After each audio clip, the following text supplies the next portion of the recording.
the next map choice, and it is Infernal Shrines, chosen by SOA. So RPG, they stick to the motto of pro teams prioritizing first pick, first ban. And that is a very standard choice. If I recall correctly, though, SOA last season on Infernal Shrines managed to play impressively well with Uncle G and Tank Ovo on the fall set each, respectively, pulling off miracle gusts to end games very quickly. Oh my goodness, RPG, what? Look at that map score. 33.3% and RPG with 0%. Like, RPG they are just being taken to their worst maps. That's two maps in a row with a 0% win rate. You can tell that SOA did their homework. They scouted out the weakness of RPG and they were like, so if you guys don't take map, right, we're gonna choose the battleground that you have never won on. Infernal Shrines, which it's crazy. Sorry, in the first game, RPG, they chose the map, and SOA, once again, showing to have done their research, banned out the go-to strategies. They banned it and stole the hacker. It's like, nope, you can't global. What are you going to do now? And RPG were like, well, I guess we just lose. That's cool. So, that puts a little bit of extra spice, a little bit of extra drama to this game now. Can RPG break that very sad record of 0% win rate on Infernal Shrines? And it's the most go-to map. It's so mind-blowing that any team outside of like the bottom teams like Raven, who like don't win games at all, that any team can have a 0% win ratio on this map. It's mind-boggling. Absolutely. This is the competitive map in Heroes of the Storm right now. All the pro teams seem to have agreed on the fact that Infernal Shrines is just beautiful. You can always pull off a comeback. The map objective is not as drastically snowballing like, let's say, on Sky Temple. So yeah, it is mind-blowing indeed. For now, though, let's focus on the draft because we see Garrosh for the first time. However, he's benched. So, no. I would have loved to see him, though. I would have loved to see what China does with a War Chief. It's a shame that Loktar isn't a tank player, because otherwise we would have the Oh my goodness, yeah. Loktar, playing Loktar. But no, we see him banned out. What are RPG going to start off with this time? I would still like to point out that I stick with my guns from last season, that I think Chicken would be the world's best Kerosene player if they just put him as a second support and just let him build however the damn hell he wanted, because he'd still get healing. You're going to accidentally heal your allies at least a couple times. Yeah, just need to make sure that you press W every once in a while. Yeah, when you're near an ally, even just self-healing.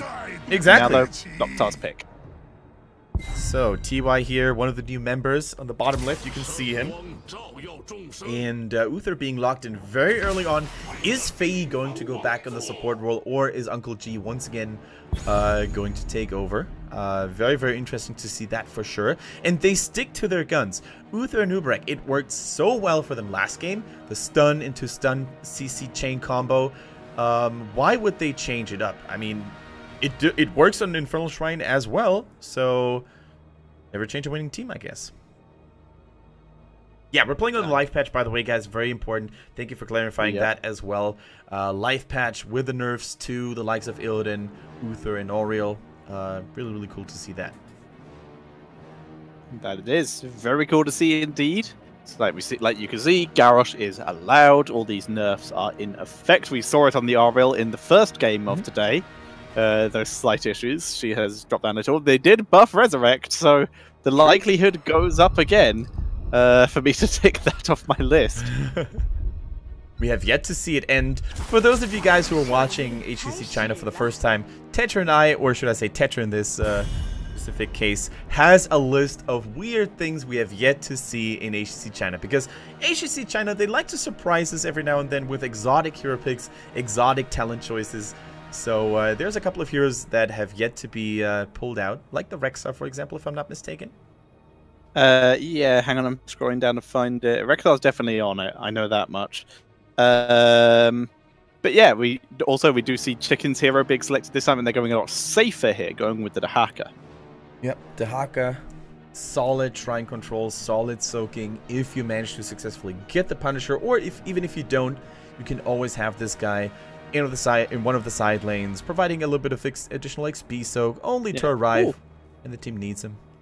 Can cross something off the list here.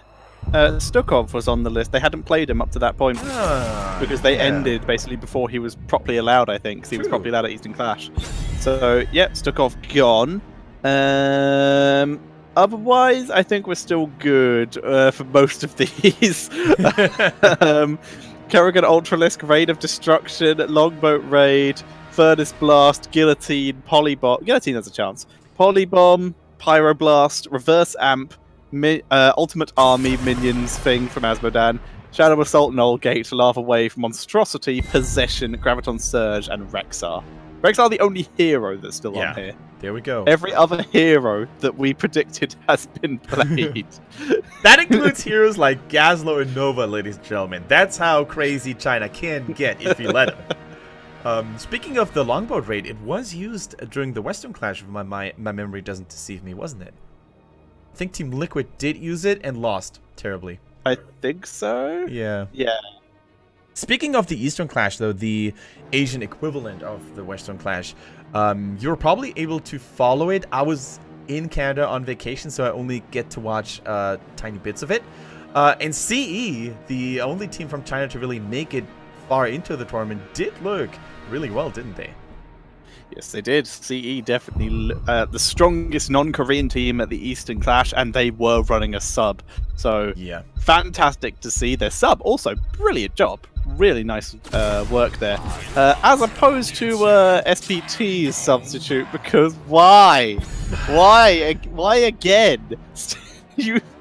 They brought, for those who didn't see, they had a different player with a visa issue, the SPT, as opposed to the mid-season brawl, and they brought the same substitute. I hesitate to use the word player because it's their manager who doesn't really play the game. Tetra going I will wild. fire all the shots. I will say, as a tribute to Simba, I have applied the SPT spray and banner to Stitches in my loadout. But oh my god, why a second time? There were so many other players they could have brought. Yeah. It really crippled SPT once again on the international stage. This team looked so dominant, and yet they couldn't make it out of the group phase. Unfortunately, this is why I was sorry to interrupt. This is why I was hesitant when I saw that. When I heard, SPT, I got sent a message from John earlier, who is our Blizzard rep for China, basically. Who basically said, "Oh, the teams have changed rosters, including SPT." And I was like, "They haven't, have they? No, they didn't. Official." But they didn't. They didn't bring in the permanent Simba. They took Soap from the former Easter roster, which is pretty impressive too. Yeah. So Soap, who was a manager before his active player career in HGC China, kind of another person who turned pro and who looked really good as the season went by. His tutorial plays were immaculate. Yes, they were. So, we're seeing Saar going to be playing the Karazim this time. One of my, what I personally believe is his top 3, because Rhaegar was banned. This time, they have Lockdown, they have Burst Damage, and they have really good AoE healing. Much better comp RPG. Big fan. Yes. They've got good strike control, good AoE, good Burst Damage. Super down. Uther is going to have his work cut out to basically protect the bursted heroes. But Tetcher, SOA has Albino Diablo. I do love that Diablo skin. I prefer the red version, to be honest. Okay. I have never seen the white one in action, but here it comes. Tetris baby girl, the Sylvanas. You know what Varian is to me, Sylvanas is to Tetris. So on a scale from 1 to China, how excited are you? I am absolutely China'd, as we do see Sylvanas. Unfortunately on the wrong team. If this is on RPG, it would be the dream. However, now I'm just happy if either team wins, as opposed to rooting for RPG. We also now have the potential for one of our list to be ticked off if SOA wants to go really weird and pick Possession. Yeah, I'd like to do it every now and then when I think there's one map Possession is viable on. Okay, which one? Battlefield of Eternity, because you're almost always going to lose a keep. True. So you constantly get catapults. You Right. just count Possession the catapults every time. Yeah, that's a very, very good point, actually. Like, Possession is capable of, you know, mind controlling a catapult as well, which is insane value. So, great point by you, Tetcher. But still, you know, let's face it, the talent up to, you know, maybe level 16, 20 when catapults first arrive remains largely useless. especially in pro play when teams definitely know how to wave clear and how to deal with minions. So there's still a chance maybe, because it's China after all, so never say never. But the Sylvanas is probably going to go a more standard route here. Are we going to see the mind control though? It has been a Chinese speciality. Remember that game of CE? Oh, there's no cleanse. Was it CE who used it? It was CE, but there's no cleanse. There's no cleanse. There's only cleansing touch. They have cleansing touch is 16 or 13? 13, 16, right? 16.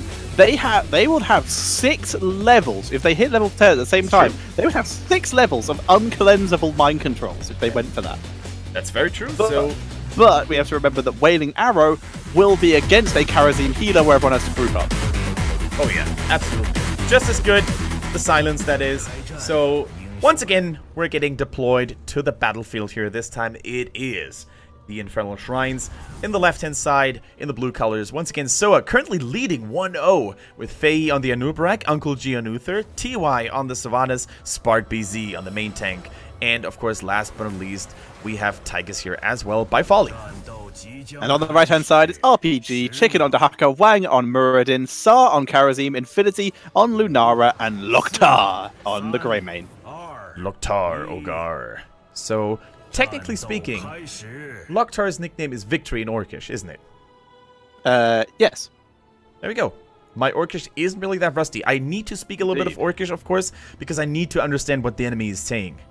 Loktar Rogar is like the base one. That sort of covers all your bases. Victory or death. That's what you really need to know about the Horde. Wouldn't make a great Orc or Alliance spy out of me, because I think even an Orc could immediately spot that. If you only say Loktar Ogar, you would probably be an Alliance scumbag, so... I have an image of you just in full Alliance armor, in full Alliance armor, but just with the Alliance logo, just with a Horde logo painted over it, and everyone's like, Loktar Rogar, and you're like, yeah, me too, guys, Loktar Rogers. Really down with them orcs, yo. Oh, I did get an Alliance scarf at Gamescom too, by the way. Oh, nice. Yeah. I can maybe show it on camera later, but... Typical Alliance scum, thinking that a scarf will protect their neck from an axe.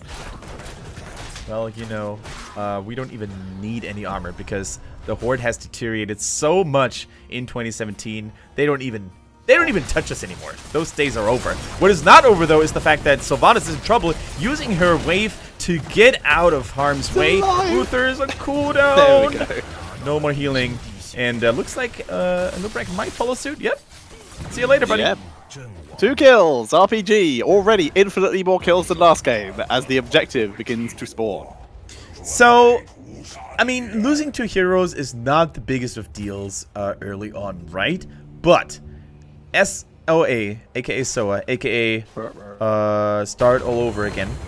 They're going to be late for this shrine phase, right? So they're going to have to wait. Even level 4 is not going to hit as fast for them. So I love what they're doing. They're not even trying very un-China-like. They're not focusing on team fights. They're just trying to play the map very smartly. And, of course, if you have a Sylvanas, you can apply a lot of pressure. Beautiful dodge by Molly here as well. Molly already impressing me. 2 games in, and I'm already like, I'm down with this hero. So right now we are seeing a bit of a rate. Sylvanas not joining them for this. Now remember, if you do win an objective, when you on Battlefield of Eternity or Infernal Shrines, when you have a Sylvanas, you can get some crazy value. Dahaka tunneling down. It's going to be a 5v4 now as Dahaka misses the drag on Anub'arak. Is still moving in, trying to grab someone. No kills going down, but that does secure the objective completely. It does need Sylvanas to at least get a little bit of split pushing done. And shout out to the man in orange here, the Earth Ally, the level 4 Talon from Karazim. It negated so much damage, especially from Tychus, who has one of the highest attack speeds in the game. Every auto attack is going to be lowered by 50%, which is a lot of value. In the meantime, though, we saw TY putting a little bit of pressure on the top lane with his Black Arrow. So not all is lost for SOA. True, they lost the objective. True, they lost a couple of heroes before. But at least they're staying relatively even in terms of XP overall. Now they need to bait this over. There we go, nicely done by Faye, but they're not really defending this either. TY is dying. He's dead. Okay. The healing won't be enough. Oh. Even if he grabbed the fountain, he was completely dead there. Yeah. Nice kill from Lunara there. Infinity picking that up. We can see the rest of RPG have managed to break through the wall, and Diablo tries to lock down SOA, but this time he ain't Rhaegar, he's Kharazim, and he dashes to freedom. Exactly. He didn't even need the third charge of his Radiant Dash, which is probably going to be the talent just locked in. And he's currently debating a little bit. Nope, there we go. Third charge, ready for SOA. And you can already see that the adjustments that RPG made to their roster really gets resembled in their playstyle. Chicken on the Dehaka, Wang on the Muradin, those are all comfort picks. SOA and the Kharazim looking pretty damn good as well. And it really shows in the early game lead. No way out for it. Oh no, Thick Diablo can't go through that. Yeah, and surprise Dehaka from above as well, picking up another kill, grabbing that Uther, and they are able to steal the Merc camp. You know what, Tetra? I think if RPG continues to play like that, they're basically setting course to the first victory on Infernal Shrines ever. True, very true, but we could never say die due to previous records. They are, however, like you said, in full control. 5 kills to 0, very reminiscent of the last game, just with the team name swapped around. Absolutely, absolutely. This time it's so kind of... No. Excuse me? I was like, it was the possession level. There was like... Oh, no. We knew it was never going to happen. The list continues to remain. Exactly. So, let's take a look at some of the level 7 talents here on the side of SOA. We see the cleanse once again. Guardian of the Ancient Kings has kind of, fallen out of favor, despite the fact that there are a couple of effects, a couple of spells like the Stormbolt or the Leaky Sticky Tongue on the side of RPG that could have had, or could have made this talent a, valuable choice. But the cleanse, I can't really blame. It's a solid choice either. Yep, cleansing a drag, always nice. Cleansing Muradin, always nice. You're always going to get value out of that. And of course, you get the reduced cooldown reduction against that double tank by auto-attacking. We're seeing Molly getting focus. This time there is no Uther around for that hand of protection, and he gets dropped. There was also no way for him to survive this because he didn't go for Relentless Soldier at level 7. He instead went for Quarterback, which increases the range of the grenade. So positioning is going to be key for him if he doesn't want to die over and over again. Now, so they need to pull back. Chicken coming in from a bush here. They do have the level 10, so they want to go for a fight. Alternatively, they should also make sure to pick up this Punisher as quickly as possible, because if they pick it up too late, SOA is going to have enough time to catch up on level 10, and then the defense is going to be much more stable. And you can really see how well SOA spreads around the map. It's hooking 2 lanes, except for the top lane, because it's pushed in. So, pretty good macro play. We do highlight this, guys. It might sound a little bit silly, right? But Chinese teams have not always been known for following logic and reason. Sometimes they will take a fight 9 versus 10. Very true. Sometimes it works. Yeah. that is the logic. We do see 7-sided strike, like we said, cursed bullet, lots of percentage damage against this double tank comp, including a Diablo. Be lovely to get that burst onto. We're seeing a huge engage onto Uncle G here, who is on that support. Looks like it is just a full lane. No way. It might just be just Uther, but yeah, great escape there. Yeah, nice escape indeed. Even the 7-sided strike was not enough to take him out. The armor and, of course, Uther's pretty high health pool for a support managed to keep him safe and warm. So that was pretty sweet. RPG though, they take the structure, and if you have to decide between an Uther and structure like a fort, you take the fort, right? It's permanent damage, whereas a hero kill is only temporary. So pretty sweetly done. Now, Cocoon is dropped. Poison will kill it very slowly. Yeah. It's timed, but they still get the stun. Kharazim, though, is still Kharazim. Wailing Arrow from Sylvanas. Tackle, round 2, and he gets out again. SOA surviving 2 attempts on his life there. Actually, 3 if you count the Cocoon. Chicken, by the way, is still pushing. And this is so huge. This is so huge. They were 4 against 5. RPG, that is. They were outnumbered, they were outclassed and outchased, but they did not fall. And guess what? Dehaka, during all of that time, classic Chicken. Oh my goodness, the 7-sided combo on Spark Z, only to be denied by the Divine Shield. A beautiful Apocalypse hitting several people. And RPG, can they win? The Apocalypse hit 1 person, it only hit Dehaka. Everyone else was able to dodge, and they pick up 3 kills there. Triple kill. Beautiful lockdown, forcing out so many cooldowns on the side of SOA to keep Diablo safe. And even that was not enough. The Diablo pick, it feels a little bit unfortunate. So far, the lockdowns haven't really been working out because, as Tetra said earlier, so many escapes, Kharazim dashes, Muradin jumps. It's really hard for Diablo to find a target and make that target explode. Yeah, even Leaping Strike from Lunara giving an escape option. No, nope, that's that not ain't the Lunara. right target either. That ain't Lunara, as the Impaler gets absolutely comboed and destroyed. But this time, RPG looking much stronger. Talent lead at the next objective. They are looking good. Only Wailing Arrow, Cocoon, and Odin available. The Divine Shield not currently available for Uther, and Apocalypse still 30 seconds out.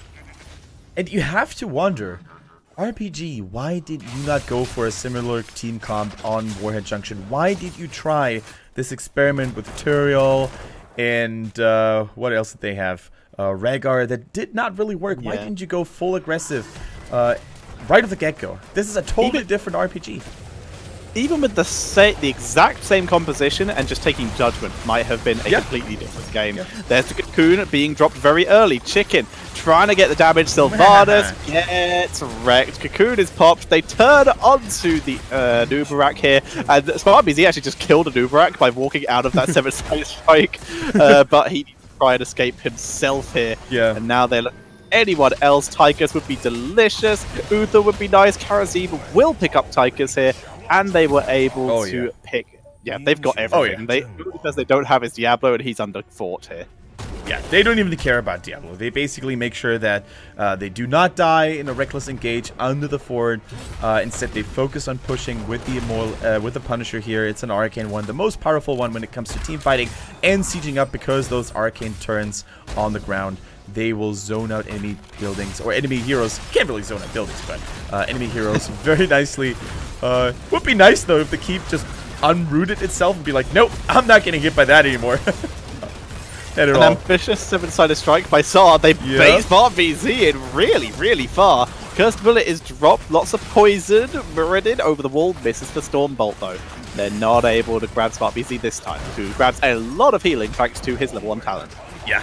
The Devil's Due, very, very crucial when it comes to refilling the health bar in a very spectacular way, especially if you have full stacks on your black soul stones. Then one globe is enough to refill you like 50, 60, 70% of your maximum health. It's crazy. I think it's 60 at 100 souls. Yeah, it's crazy. Yeah, it's pretty good. It's very nice to have. Then... Yeah, the minions got this. The minions got this. Got it. Promoted. The special service. If only promotion was still in the game. Oh, promotion was a good one. I think the only hero who kind of still has it is Sagara, although it's not activatable anymore. The only person I would say who still has an activatable promotion would be Asmodan with his general upgrade. True. There we go. That's the closest we got. But yeah, the actual promotion is gone, which is good, because that was broken for a while. Yeah. Meanwhile, just another day for RPG here. A almost 4 level difference. They are absolutely tearing SOA apart. They don't even need Lisa. They just do it all themselves. They're tearing them apart on Infernal Shrines. And they're still on their way to securing themselves the first victory ever in HGC history, which is insane. 0-6 is their sad record on Infernal Shrines, and they've had enough of it. What? Like, Dahaka was there. I think they were just trying to snipe him and just catch him, but either way, that's now a 90-second cooldown that they have to wait for before they're able to use that Wailing Arrow again. Yeah, I think, you know, on the Discord server we have a room called Rage Room, where people can report and just blow off some steam if something did really go right in their games. I think if I were a member of SOA, I would report that in there. Oh my god, in HGC, one of my members just blew a random arrow in there. Never lucky, never lucky. That really hurt the air. Yeah. That was not good. Not good at all. But mistakes were made. There's always a chance. And once again, like I said, there's still minutes and there's still buildings in this game. Therefore, there is always the opportunity for RPG to throw and keep their 0% win rate. As we do see them for now, though, picking up the shrine, grabbing themselves that next objective, killing off those skeletal minions. Yeah, there we go. And SOA, for the next 2 or 3 minutes or so, they cannot fight. 16 is nowhere near for them to be found.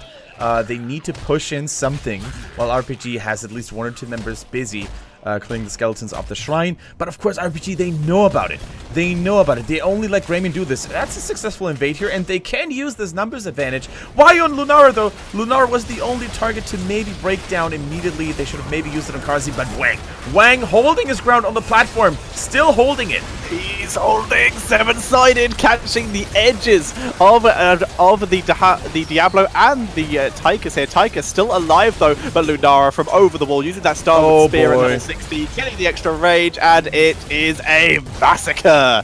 And that all stemmed from one thing, and that is Anubarak cocooned Lunara when she was on the point, and Diablo tackled her closer to her base. So if they wanted that kill on Lunara, they would have had to dive within potential tower range and into a bad choke point.